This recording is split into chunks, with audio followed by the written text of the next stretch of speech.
Bismillahir Rahmanir Rahim.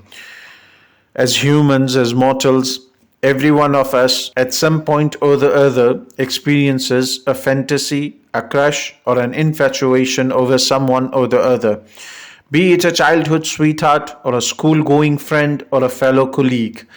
Scholars tell us we are not responsible or liable provided we do not fantasize on it, express it, or take action in that direction.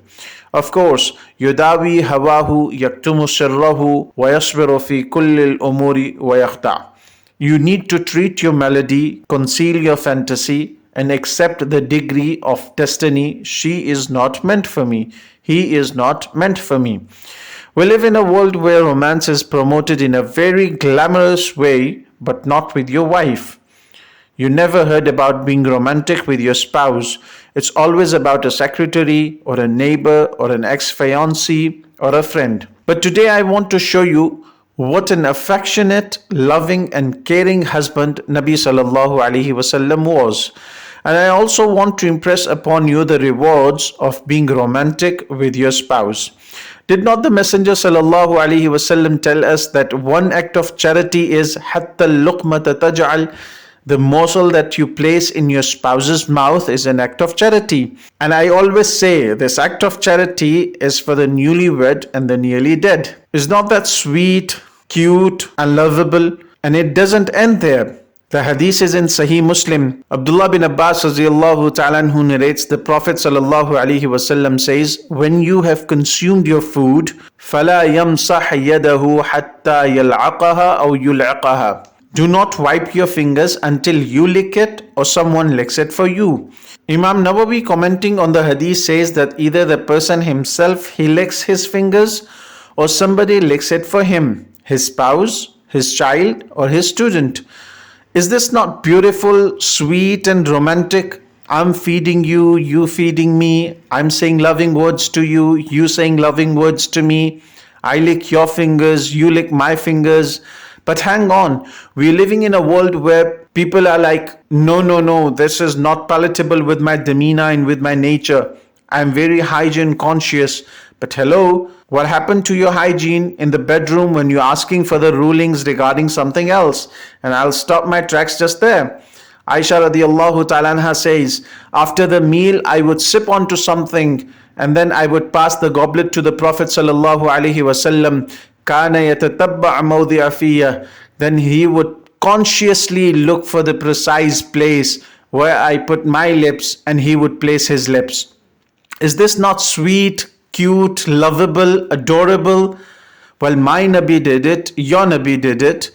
And you know the best part? This is part of deen. Because Allah referred to the galaxy of Anbiya alayhimus salatu taslimat in chapter 38, verse 46. Inna akhlasnahum bikhalisatin dhikraddar. That we selected them with the speciality of the exclusive remembrance of Akhirah. So whatever they do propels you and takes you towards Akhirah. So loving your wife and your husband is part of deen, is part of Akhirah.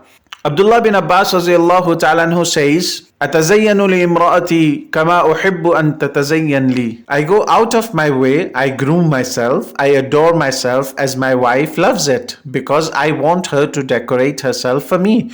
And then you're going in the bedroom and you close the door. وَفِي بُضْعِ أَحَدَكُمْ صَدَقَةٌ. And you intimate with your spouse. And guess what? The Prophet of Allah says, when you intimate with your spouse, this is charity. The talk of charity begins at home. Well, this charity must remain at home. The narration is in Sahih Muslim. Aisha radiallahu ta'ala says, sometimes the Prophet of Allah would come and he would say that, open your lap, I just want to relax and lie in your lap and read Quran. Is this not sweet and adorable? He would place his blessed head in my lap and recite Quran. There is this amazing incident where one of the neighbors of Prophet sallallahu alaihi wasallam came to visit him and invited him for a meal. So the Prophet sallallahu alaihi wasallam said, are you inviting me alone, wahadihi and my wife Aisha? He said, no, not your wife, only you. Then the Messenger sallallahu alaihi wasallam said, well, that I am not coming. The person came again. He said, I'm inviting you. The Prophet sallallahu alaihi wasallam said, and wahadihi, my wife? He said, no, not your wife. He said, then I am not coming.